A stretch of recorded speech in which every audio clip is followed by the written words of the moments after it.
Subscription అనేది ఈ మధ్య కాలంలో ఒక మంచి మ్యాటర్ అయింది. ఒక 399 పెట్టి సబ్స్క్రైబ్ చేసుకుంటే, ఆ సబ్స్క్రైబర్స్ కి తగ్గట్టుగా వాళ్ళకి కావాల్సిన కంటెంట్‌ని ఈ ఇన్‌ఫ్లుయెన్సర్స్ ఇవ్వడం అనేది జరుగుతుందన్నమాట. దాంట్లో పాటుగానే విష్ణుప్రియ గూడా ఈ మధ్య కాలంలో 399 పెట్టి సబ్స్క్రైబ్ చేసుకుంటే, ఆవిడ పర్సనల్ ఫోటో షూట్స్ గాని, వీడియోస్ గాని పెడుతున్నారని జెప్పేసి.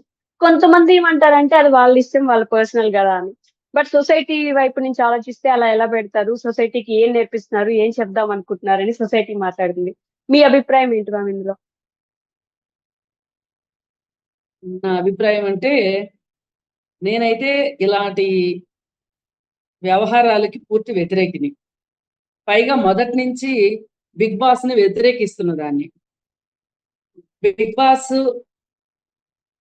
కి వెళుతున్న వాళ్ళు విచిత్రమైన మనుషులా, వెళ్ళాక విచిత్రంగా తయారవుతారా అనేది ఒక పెద్ద క్వశ్చన్ మార్క్ అయిపోయింది ఇప్పుడు. ఇలా బిగ్ బాస్ లోకి వెళ్ళి బయటకు వచ్చిన తర్వాత కనీసం ఇద్దరు ముగ్గురు వివాదాస్పదం అవుతున్నారు. ఏదో అవునండి. ఒక పోలీస్ కేసుని ఎదుర్కొంటున్నారు. ట్రూ. భావోద్వేగాలు అదుపు లేకపోవటం కావచ్చు, లేకపోతే సంఘ విద్రోహ శక్తులుగా మారటం కావచ్చు. ఇట్లా రకరకాలుగా వాళ్ళు వాళ్ళ ఉనికిని చాటుకుంటున్నారు ఏ మాట కామాట. అవును. అయితే ఇప్పుడు విష్ణుప్రియ విషయంకి వచ్చేసరికి దీపం ఉండగానే ఇల్లు చక్కబెట్టుకోవాలి అన్నట్లుగా హ్మ్. ఈవిడ ఆ, అందాలు ఆరబోసి డబ్బు సంపాదిద్దాము అని డిసైడ్ అయిపోయింది తను. ఓకే. అంతకుముందు కూడా బెట్టింగ్ యాప్స్ గురించి ప్రమోట్ చేసిన కేసులో కూడా ఆమె పోలీస్ స్టేషన్ మెట్లెక్కింది.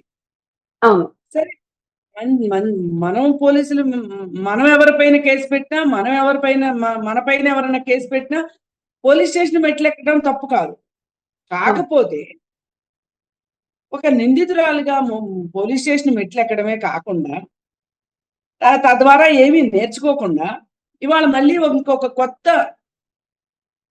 నేరానికి తెరదీయటం అనేది ఎలా ఉంది అంటే, ఒక నేర మనస్తత్వము పదే పదే పదే పదే బయట బహిర్గతం అవుతుంది. పెడుతున్నట్టు. హ్మ్. హ్మ్. ఆ నేర మనస్తత్వాన్ని మానుకోవాలని అనుకోవట్లేదు. మీరు ఓకే. అనొచ్చు, అంటే ఏంటండి నేరం అయితే చట్టం ఏం కళ్ళు మూసుకుందా, అదే చట్టం నిద్రపోతుందా, చట్టం తన పని తాను చేసుకోవచ్చు కదా అని. ఎగ్జాక్ట్‌లీ. చాలా సార్లు అన్ని చట్టంతో చేయలేము. హ్మ్. చట్టం అన్నిసార్లు ఇన్వాల్వ్ కావాలంటే కాలేదు.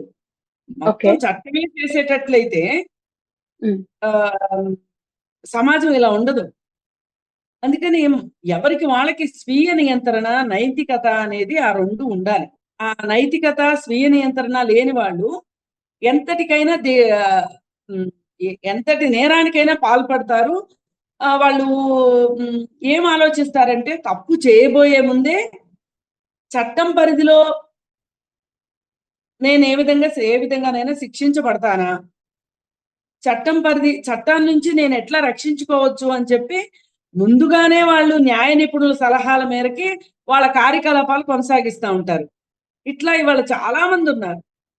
ఓకే. చాలా మంది మీడియాకు ముందుకు వచ్చి మాట్లాడే వాళ్ళు ఉన్నారు, ఇలాంటి వాళ్ళు చేసే వాళ్ళు ఉన్నారు.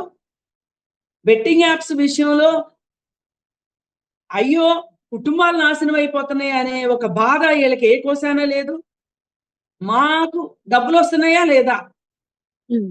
ఒకవేళ మా మీద కేసులు అయితే చూసుకోవటానికి మా దగ్గర డబ్బులు ఉన్నాయి, లాయర్లు ఉన్నారు, ఓకే. మేము ఏమైనా చేయొచ్చు అనుకునే ధీమా వీళ్ళకి ఉన్నది ఒకటి. అంటే బెట్టింగ్ యాప్స్ ప్రమోట్ చేయడం నేరం అయినప్పటికీ, ఇప్పుడు అక్కడ సోషల్ మీడియాలో 399 సబ్స్క్రిప్షన్ అనేది ఇప్పుడు నెట్‌ఫ్లిక్స్‌లో 18+ అని చెప్పేసి ఒక వీడియోస్ వస్తుంటాయి. ఇన్‌స్టాగ్రామ్‌లో నార్మల్ గానే అంతకు మించి వీడియోస్ వస్తుంటాయి. సబ్స్క్రైబ్ చేసే వాళ్ళకి కూడా అక్కడ వేరే కంటెంట్ ఉంది అని వాళ్ళకి తెలిసే సబ్స్క్రైబ్ చేసుకుంటున్నారు. ఆవిడకి పెట్టడానికి ప్రాబ్లమ్ లేదు. ఇక్కడ చూసే వాళ్ళకి ప్రాబ్లమ్ లేదన్నప్పుడు సొసైటీ గురించి మనం ఎలా మాట్లాడగలం అనే క్వెషన్ ఒకటి రైజ్ చేస్తారు కదా మ్యామ్. ఏమండి, ఒక రోడ్డు పైన హ్మ్. ఒక ఒక మనిషి ఇంకో మనిషిని కొడుతున్నాడు. అవును.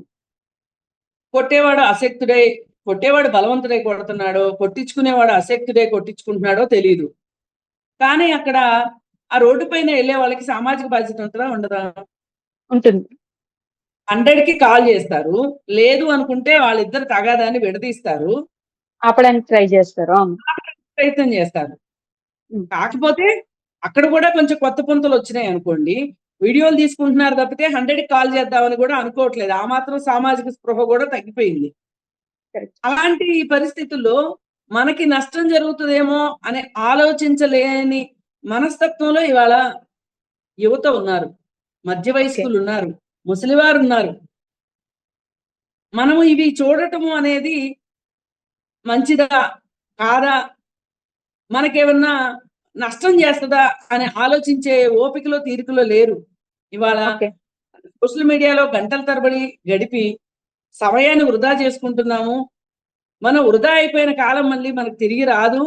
మనం డబ్బులు పోతే డబ్బులు సంపాదించుకోవచ్చు, ఆరోగ్యం పోతే ఆరోగ్యం తెచ్చుకోవచ్చు, కానీ మన కాలం పోయిన కాలం ఒక్క నిమిషాన్ని కూడా వెనక్కి తెచ్చుకోలేము అనే ఆలోచన ఉండట్లేదు ఇవాళ. ఉండట్లేదు. అలా కరెక్ట్. అలా ఆలోచన లేని మనుషుల యొక్క అశక్తతే వీళ్ళకి పెట్టుబడి అయిపోయింది. మనుషుల్లో ఎక్కడో నిగూఢంగా ఉన్న ఒక అశ్లీల మనస్తత్వానికి వీళ్ళు ఆ, మంట రాజేసి దాన్ని డబ్బుగా చేసుకుంటున్నారు. మంట వచ్చేలాగా చేస్తున్నారు, ఆ మంట నిలబడేలాగా చేస్తున్నారు అనమాట. బట్ బిగ్ ఇప్పుడు బాస్ లో ఆవిడ విష్ణుప్రియకి చాలా మంచి పేరు ఉండింది యాక్చువల్లీ. ఇంతకు ముందా బిగ్ బాస్ కి వచ్చినప్పుడు బిగ్ బాస్ కి ముందు చెడ్డ పేరు ఉన్నప్పటికీ బిగ్ బాస్ కి వచ్చిన తర్వాత చాలా మంచి పేరుగా మార్చుకొని బయటకు వచ్చారు ఆవిడ. ఏమండి, బిగ్ బాస్ లో మంచి పేరు రావటం చెడు పేరు రావటం అనేది నిర్వాహకుల ఇష్టం అండి. ఓకే. అది మొత్తం స్క్రిప్టెడ్ ప్రోగ్రామ్ అండి. మంచోళ్ళు చెడ్డోళ్ళు గానో చెడ్డోళ్ళు మంచోళ్ళు గానో చూపించటం అనేది ఆ స్క్రిప్ట్ యొక్క గొప్పతనం. ఓకే. బిగ్ బాస్ లో చూసేసి వీళ్ళు చెడ్డవాళ్ళనో లేకపోతే మంచి వాళ్ళనో అని నిర్ణయం తీసుకునే కన్నా అసలు ఓకే. వీళ్ళు బిగ్ బాస్ ఎందుకు వెళ్తున్నారు, బిగ్ బాస్ కి వెళ్ళాలనుకునే వాళ్ళు ఏమి రచ్చ చేసి బిగ్ బాస్ కి వెళ్తున్నారు, వెళ్ళొచ్చిన తర్వాత ఏమి రచ్చలు చేస్తున్నారు అనేది ఇక్కడ మనకు కావాల్సింది. ఓకే. మంచి పేరు గురించి ఇక్కడ ప్రశ్న కాదండి. ఆమె ఏ రోజైతే బెట్టింగ్ యాప్స్ కి అడ్వర్టైజ్మెంట్ ఇచ్చిందో, ఏ రోజైతే ఎక్స్పోజింగ్ చేయడం మొదలెట్టిందో, ఏ రోజైతే బిగ్ బాస్ కి వెళ్ళొచ్చిన తర్వాత ఇప్పుడు కొత్తగా దీనికి తెరదీసిందో, ఇంకా ఆమె మంచి చెడు గురించి మాట్లాడాల్సిన అవసరం లేదు. బెట్టింగ్ ఆమె యాప్స్ ప్రమోట్ చేయడం అనేది తప్పు అని విష్ణుప్రియ ఒప్పుకున్నారు. బట్ ఇక్కడ సబ్స్క్రిప్షన్ విషయానికి వస్తే దాంట్లో పర్సనల్ గా వీడియోస్ పెట్టడం వల్ల ఎవరికి నష్టం అవుతుంది అనేది క్వశ్చన్. ఇప్పుడు మీరు అన్నట్టు దీపం ఉండగానే ఇల్లు చక్కదిద్దుకోవాలన్నారు. ఆవిడ కుదిరింది ఆవిడ చేస్తుంది. ఎవరికి నష్టం అవుతుంది? కాదు, ఇక్కడ మనం ఆలోచించాల్సింది ఏంటి అంటే, ఆవిడ మామూలుగా సబ్స్క్రిప్షన్ పెట్టేసేసి, అంటే మామూలుగా ఏమి సబ్స్క్రిప్షన్ లేకోకుండా ఆవిడకు ఒక ఇన్స్టాగ్రామ్ లో ఆవిడకు పేజ్ ఉందనుకోండి, చూడాలనుకున్న వాళ్ళు వెళ్తారు, చూస్తారు, వచ్చేస్తారు. చాలా సాదా సీదా ఫోటోలే ఉంటాయి దాంట్లో. ఆవిడ ఏదో షాపింగ్ కి వెళ్ళిందో లేకపోతే ఆమె ఏదన్నా ఏమంటారు కాఫీ ఫ్రెండ్స్ ని కలిసిందో షాపింగ్ చేసిందో అవే ఉంటాయి. దానిలో అందాల ఆరబోతలు ఉండవు కదా. అవును. అందాల ఆరబోతలు చూపించాలి, మీరు చూడాలి అనుకుంటే డబ్బులు కట్టండి అని అడుగుతుంది ఆవిడ. ఆవిడ అబ్సినిటీకి వెలగట్టుకుంటుంది ఆవిడ అక్కడ. ఓకే. ఆవిడ వల్గారిటీకి డబ్బులు కడుతుంది, అక్కడ వెలగడుతోంది. ఆమె ఒక ధర నిర్ణయించింది. అందానికి ధర నిర్ణయించటము అనేది న్యాయ పరిభాషలో కూడా కరెక్ట్ కాదు. ఓకే. మామూలుగా ఇప్పుడు అలాంటి విషయాల్లో చట్టం ఎలాంటి జాగ్రత్తలు చర్యలు తీసుకోవడానికి అవకాశం లేదు కదా మ్యామ్. అంటే వాళ్ళు మా ఇష్టం అని చెప్పి తీసుకుంటారు. ఒకవేళ చట్టం కూడా శిక్షించింది అనుకుందాం, అంటే కేసు ఏదైనా పెట్టింది అనుకుందాం, లాయర్లు ఉన్నారు కదా. ఓకే. లాయర్లు డబ్బులు ఇచ్చిన వాళ్ళ వైపు వాదిస్తారు కదండి. ఇది ప్రజాస్వామ్యం కదా. అవును, ఇది ప్రజాస్వామ్యం కాబట్టి ఆవిడ ఎలా అయినా పెట్టొచ్చు కదా అని నేను అడిగేది. ఆవిడ ఇష్టం కదా. కాదు కాదు, ప్రజాస్వామ్యం కాబట్టి వాళ్ళు డబ్బులున్న వాళ్ళు రక్షించబడుతున్నారు. అది నేను చెప్పదలుచుకున్నది. అసలు ఇప్పుడు ఆవిడ 399 పెట్టాల్సిన అవసరం ఏంటండి? సరే, ఈవిడనే కాదు, ఇంకా చాలా మంది 3000 కూడా పెట్టేవాళ్ళు ఉన్నారంట. ఏం చూపిస్తారండి అందులో? ఏదో ఒకటి చూపించాలి అని అనుకోకపోతే అసలు సబ్స్క్రిప్షన్ కి డబ్బులు ఎందుకు అడుగుతారండి? మనం ఇది సబ్స్క్రిప్షన్ ఆలోచించాలి.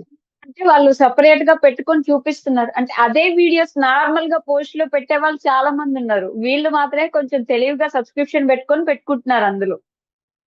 ఎవరు చేసినా ఎలా చేసినా ఇది ఏమైనా మెదడుకు మేత లాంటిదా, కాదు. లేకపోతే విజ్ఞానాన్ని ఇచ్చేదా, వినోదాన్ని ఇచ్చేదా? కాదు కదా. ఇప్పుడు ఆన్లైన్ లో పాఠాలు చెప్తున్నారండి, దానికి అవును. కూడా డబ్బులు కట్టమంటారు. డబ్బులు కడతాము, నేర్చుకుంటాం, అవును. తప్పులేదు. లేదు, కొన్ని పాటలు వింటాం, డబ్బులు కట్టి మరీ పాటలు వింటాం, అది వేరు. ఇక్కడ అది కాదు కదా. మీ అందాలు ఎందుకు ఆరబోస్తున్నారు అది చెప్పండి. ఇప్పుడు నేను ఒకటేనండి సూటి ప్రశ్న. ఇప్పుడు రోడ్డు పక్కన వ్యభిచారులు ఉన్నారనుకోండి, రాత్రిపూట ఉమ్. పెట్రోలింగ్ పోలీసులు ఏం చేస్తున్నారు, వీళ్ళు పబ్లిక్ న్యూసెన్స్ చేస్తున్నారు అని చెప్పి వాళ్ళని తీసుకెళ్లి పోలీస్ స్టేషన్ లో పెట్టి ఆ ఎంతో కొంత ఉమ్, మేము నేరం చేశామని ఒప్పుకుంటే వాళ్ళని ఒప్పుకున్నా ఒప్పుకోపోయినా కోర్టుకు తీసుకెళ్లి ఫైన్ వేస్తున్నారు. ఫైన్ వేయటం కాదు, వీళ్ళు ఇంకా అంతకంటే ఎక్కువ నేరం చేస్తున్నారు అంటే వాళ్ళని ఏం చేస్తున్నారు, ఉమ్. రిమాండ్కి పంపిస్తున్నారు, అవును. జైల్లో పంపిస్తున్నారు కదా. పంపిస్తున్నారు. మరి వాళ్ళు చేసేదేంటి, వీళ్ళు చేస్తున్నదేంటి? అంటే వాళ్ళు రోడ్డు మీద నిలబడి చేస్తున్నారు కాబట్టి అది కొంచెం అవును, మరి ఇబ్బందికరంగా ఉండొచ్చేమో.